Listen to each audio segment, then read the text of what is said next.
Surf विदित है, आप सोशल मीडिया पे देख लीजिए, आप कमेंट पढ़ लीजिए लोगों के।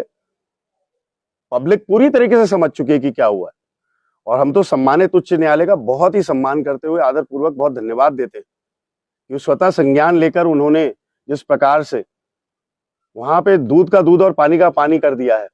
आखिरकार क्यों नौबत आ रही है कि चीफ साहब कह रहे हैं अटॉर्नी जनरल से कि जाके सरकार से बोलिए इनका तबादला करें, और ये संलिप्त है।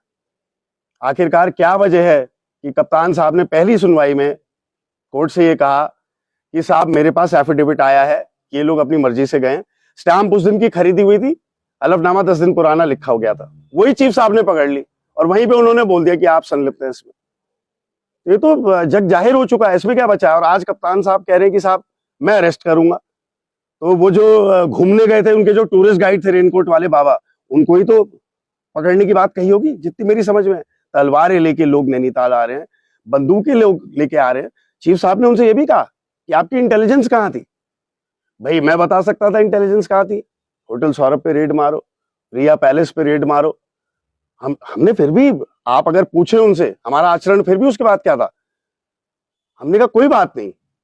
मैंने उनको फोन करके बोला, मैंने कहा आप मुझसे पूछ ही लेते तो मैं आपको सत्य बता देता, इसमें रेड मारने की जरूरत नहीं थी, लेकिन आपने मारी, कोई बात नहीं। हम तो, हमारे लिए तो रेड मारने को इतने पुलिस वाले तैयार हैं। ये लोगों का वीडियो बीजेपी के हैंडल से आ रहा है, वीडियो किसने बनाया, ये लोग कहां थे इतने दिन, इसमें पुलिस ने दबिश कहां मारी, ये बता दीजिए। एक जगह की दबिश बताइए। वो तो कल सम्मानित चीफ साहब ने और जो बेंच बैठी है उन्होंने, सम्मानित बेंच ने आदेश कराए डीएम को भी एसएसपी को भी कि अपने एफिडेविट आप सबमिट करिए कि आपने इतने दिनों में क्या क्या कार्रवाई करी।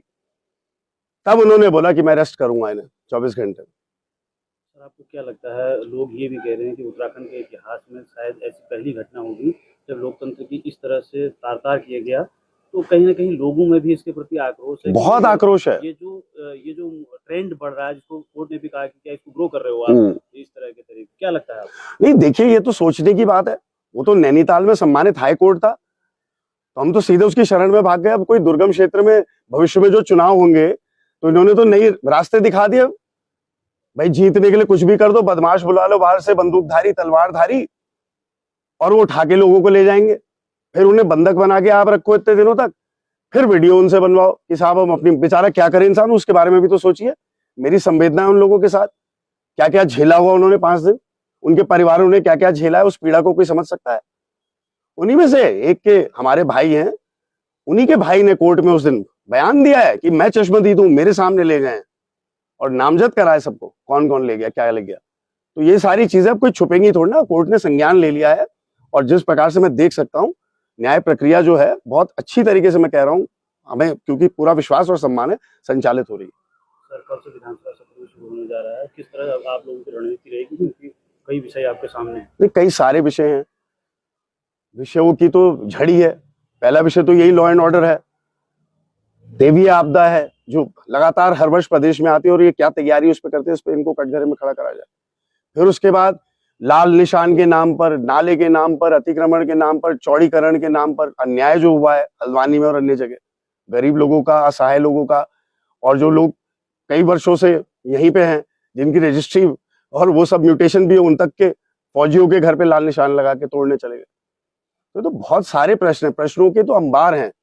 अब कल से मेरा पूरा विश्वास है कि कांग्रेस का जो भी विधायक दल आज तय करेगा, हम सब साथ मिलकर एक तरीके से एक रास्ते पे चलेंगे। क्या सुमित विधानसभा में आक्रामक रूप से दिखेंगे हल्द्वानी के मुद्दों को लेकर? हल्द्वानी के क्यों, अब प्रदेश व्यापी मुद्दों पे आपको दिखेंगे, बिल्कुल आक्रामक दिखेंगे, क्यों नहीं दिखेंगे। आक्रमण तो करना ही पड़ेगा। आक्रमण अगर आज विपक्ष ने नहीं करा इन पे, तो बचा खुचा जो लोकतंत्र है ये उसको भी खा जाएंगे। तो हम तो बिल्कुल अवश्य आक्रामक तो यहाँ, लेकिन संसदीय मर्यादाओं में रह के हम आक्रामक रहेंगे, क्योंकि वो सदन है। हमारी कोशिश यही रहेगी कि संसदीय मर्यादाएं जो हैं उनका हम पालन